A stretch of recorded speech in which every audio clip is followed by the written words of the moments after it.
Hi எல்லாருக்கும் வணக்கங்க. Welcome to Edumatics plus. நிறைய பேர் டிஆர்பியிலேருந்து இப்போ முதல்ல எஸ்ஜிடி வருமா, யூஜிடிஆர்பி வருமா, பிஜிடிஆர்பி வருமா அப்படின்னு சொல்லி கேட்டுகிட்டே இருக்கீங்க. ஆக்சுவலாக டிஆர்பி ஏற்கனவே விடுத்திருந்த அந்த ஆனுவல் பிளானரை இப்போ மாற்றி திரும்பவும் விட போகிறாங்க அப்படின்னு சொல்லியிருக்காங்க. நேற்றுக்கு நடந்த மீட்டிங்லேயே நீங்கள் கேட்டிருந்துருப்பீங்க. எவ்வளோ வேக்கன்சி இருக்கோ எவ்வளோ சீக்கிரம் முடியுமோ அவ்வளோ சீக்கிரம் டிஆர்பி மூலமாக தான் ஃபில் பண்ண போகிறோம். அண்ட் இதுக்கு எந்த அரசியல் தலையீடுகளோ இல்லை முறைகேடுகளோ லஞ்சமோ எதுவுமே இல்லாமல் தான் போஸ்டிங் போட போகிறோம் அப்படின்னு சொல்லிட்டாங்க. அதுக்கு ஏற்ற மாதிரி நம்மளுக்கு எஸ்ஜிடியில் 3000க்கும் மேற்பட்ட வேக்கன்சி லிஸ்ட்டையும் வெளியிட்டுட்டாங்க. ஸோ அநேகமாக இப்போ நமக்கு முதல்ல வரக்கூடிய எக்ஸாம் பார்த்திங்கன்னா எஸ்ஜிடியாக தான் இருக்கும். இந்த எஸ்ஜிடிக்கு முன்னாடி ஒரு எக்ஸாம் வரும். அது என்னன்னு பார்த்தீங்கன்னா காமன் டெட்டு. அந்த காமன் டெட்டு முடிஞ்சு அதுக்கான ரிசல்ட் வந்த பிறகு தான் எஸ்ஜிடி வரும். ஏன்னா எஸ்ஜிடி முடிச்சிட்ட பிறகு டெட்டு வராது, அதுக்கு வாய்ப்பு இல்லை. ஸோ நம்மளுக்கு காமன் டெட்டு முடிஞ்ச பிறகு எஸ்ஜிடி நோட்டிஃபிகேஷன் வரும். அதை தொடர்ந்து தான் யூஜிடிஆர்பி, பிஜிடிஆர்பி இந்த நோட்டிஃபிகேஷன்ஸ் எல்லாமே வரும். ஸோ டிஆர்பி ஆகஸ்ட்டில் நோட்டிஃபிகேஷன் ரிலீஸ் பண்ணி நவம்பரில் எக்ஸாம் வைக்கிற மாதிரி ஒரு ஷெட்யூல் இருக்குது. ஸோ சீக்கிரமாகவே அதை அஃபிஷியலாக டிஆர்பி வெளியிடுவாங்க. அதனால் நீங்கள் டெட்டோ, எஸ்ஜிடியோ, யூஜிடிஆர்பியோ, பிஜிடிஆர்பியோ எதுக்கு படிச்சுட்டு இருந்தாலும் ப்ரிப்பரேஷனை ஸ்டாப் பண்ணாமல் படிச்சுட்டே இருங்க. நிறைய பேருக்கு ஒரு சந்தேகம் இருக்கும். இப்போது நான் பேப்பர் 1 பாஸ் பண்ணியிருக்கிறேன், நான் எஸ்ஜிடி எழுதலாமா இல்லை யூஜிடிஆர்பி எழுதலாமா அப்படின்னு சொல்லி கேட்பீங்க. தெளிவாக நான் இந்த வீடியோவில் சொல்லிடுறேன். பேப்பர் 1 நீங்கள் பாஸ் பண்ணியிருக்கீங்கனாலே எஸ்ஜிடி தான் எழுதணும். பேப்பர் 2 பாஸ் பண்ணியிருக்கீங்க அப்படின்னா யூஜிடிஆர்பி நீங்கள் எழுதலாம். ஸோ 2 நியமன தேர்வு இருக்குது. ஒன்று எஸ்ஜிடி, இன்னொன்று யூஜிடிஆர்பி. ஸோ எஸ்ஜிடி நீங்கள் எழுதணுன்னா பேப்பர் 1 பாஸ் பண்ணியிருக்கணும். யூஜிடிஆர்பி எழுதணுன்னா பேப்பர் 2 பாஸ் பண்ணியிருக்கணும். அதுலேயே நிறைய பேர் கிராஸ் மேஜர் எல்லாம் முடிச்சிருப்பாங்க.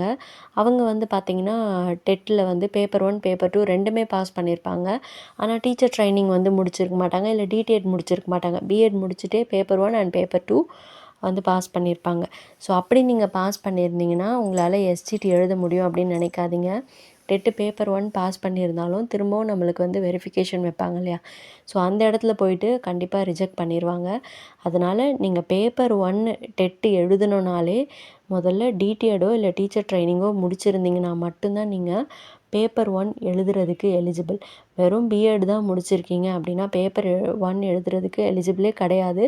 அப்படியும் மீறி நீங்கள் எழுதி சர்டிஃபிகேட் வச்சுருந்தீங்கன்னா கண்டிப்பாக அது ஃபைனல் ஸ்டேஜில் ஏற்றுக்கொள்ள மாட்டாங்க.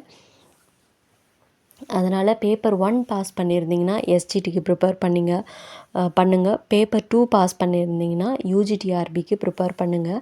அப்படி இல்லை மாஸ்டர்ஸ் முடிச்சிருக்கீங்க அப்படின்னா பிஜிடிஆர்பிக்கு ப்ரிப்பேர் பண்ணுங்கள். ஆனால் எந்த எக்ஸாமுக்கு ப்ரிப்பேர் பண்ணாலும் ப்ரிப்பேர் பண்ணி தெளிவாக எழுதி மார்க் ஸ்கோர் பண்ணால் மட்டும்தான் இனிமேல் போஸ்டிங். பணம் கொடுத்தோ இல்லை ரெக்கமெண்டேஷன் மூலயமாவோ எது மூலமாவோ நம்மளால் போக முடியாது.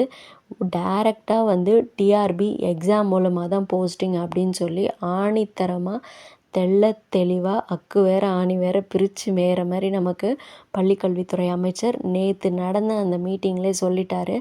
அந்த மீட்டிங்கில் நிறைய விஷயங்கள் சொல்லியிருந்தார். அதில் ஒன்று பார்த்திங்கன்னா அடுத்த வருஷம் பாடநூல்கள் மாற்றப்படுகிறது, புக்கு சேஞ்ச் ஆக போகுது. இந்த வருஷம் வரைக்கும் தான் உங்களுக்கு பழைய சிலபஸ், அதாவது அடுத்த கால்ஃபர் வர வரைக்கும் தான் உங்களுக்கு பழைய சிலபஸ் இருக்கும். ஸோ அடுத்த கால்ஃபர் அடுத்த எக்ஸாம் முடிச்சிட்டோன்னா அதுக்கப்புறம் எல்லாருமே இப்போ இருக்கிற புக்கை விட புது புக்கு தான் படித்தாகணும், அது கட்டாயமாயிடும். ஸோ அந்த புது புக்கை புதுசாக படிக்கிறதுக்கு முன்னாடி இந்த பழைய புக்லேயே நீங்கள் ப்ரிப்பரேஷன் பண்ணிகிட்ருக்கீங்கன்னா கிளியராக ப்ரிப்பேர் பண்ணி எக்ஸாமில் பாஸ் பண்ணி வேலையை வாங்கிட்டு போயிருங்க. அதுதான் சொல்ல முடியும். இது last chance, the final chance அப்படின்னு தான் சொல்லணும். இதுக்கப்புறம் எல்லாமே மாறும். புக்கிலேருந்து, சிலபஸ்லேருந்து, கேள்வி கேட்கக்கூடிய விதங்கள்லேருந்து எல்லாமே டோட்டலாக சேஞ்ச் ஆகிடும். ஆல்ரெடி சேஞ்ச் ஆகிட்டு வருது. நீங்கள் டிஎன்பிஎஸ்சியிலும் பார்ப்பீங்க. ஸோ அதே போல் டிஎன்பிஎஸ்சி எப்படி குரூப் 4 அவ்வளோ டஃப் ஆக்குனாங்களோ அதே போல் டெட்டோ இல்லை ஸ்பெஷல் டெட்டு, டிஆர்பி எதுவாக இருந்தாலும், செட்டு எல்லாமே வந்து சிலபஸ் ரொம்ப டஃப்பாகும். ஏன்னா எல்லாமே எக்ஸாம் வச்சு எக்ஸாமில் கிளியர் பண்ணுறவங்களுக்கு மட்டும்தான் போஸ்டிங் அப்படின்ற ஒரு நிலமைய கொண்டு வர போகிறாங்க. அதே போல் ரிசர்வேஷன்லாம் கூட இனிமேல் இருக்கிறதுக்கு வாய்ப்புகள் ரொம்ப கம்மி தான். ரிசர்வேஷன்லாம் கூட இல்லாமல் போகிறதுக்கு வாய்ப்புகள் இருக்குது. அதனால் பயன்படுத்திக்கோங்க இந்த லாஸ்ட்டு சான்ஸை. இன்னும் டைம் இருக்குது, நோட்டிஃபிகேஷன் வரட்டும், அதுக்கப்புறம் நான் படிக்கிறேன் அப்படியெல்லாம் நினைக்காதீங்க. நோட்டிஃபிகேஷன் வர்றதுக்கு முன்னாடி உங்களுடைய ப்ரிப்பரேஷனை ஸ்டார்ட் பண்ணுங்கள். நோட்டிஃபிகேஷன் வந்த பிறகு நீங்கள் ரிவைஸ் பண்ணுறதுக்கு மட்டும்தான் டைம் இருக்கும்.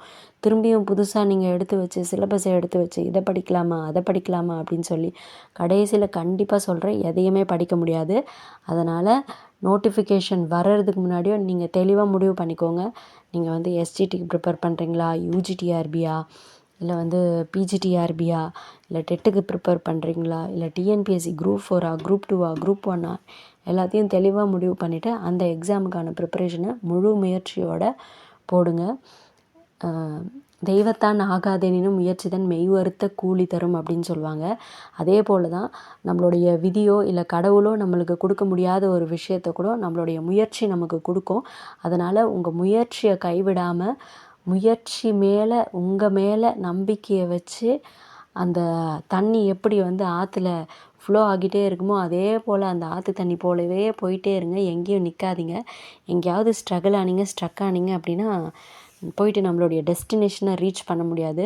உங்களோட எய்ம் இது தான், உங்களுடைய கோல் இது தான். யூஜிடிஆர்பின்னு வச்சுட்டிங்களா, நான் பிடி அசிஸ்டண்ட்டை தான் போவேன் அப்படின்னு வச்சுட்டிங்களா, அப்போ அதுக்கான ப்ரிப்பரேஷன் யூஜிடிஆர்பியை படிங்க. இல்லை நான் இடைநிலை ஆசிரியராக தான் போக போகிறேன் அப்படின்னா எஸ்ஜிடிக்கு தாராளமாக ப்ரிப்பேர் பண்ணுங்கள். எஸ்ஜிடிக்கு ப்ரிப்பேர் பண்ணிங்கன்னா உங்களுக்கு சிலபஸ் கூட வந்து பார்த்திங்கன்னா 6th to 10th தான். அதை தாண்டி எதுவுமே கேட்க போகிறதில்ல. சிம்பிளாக தான் கேட்பாங்க.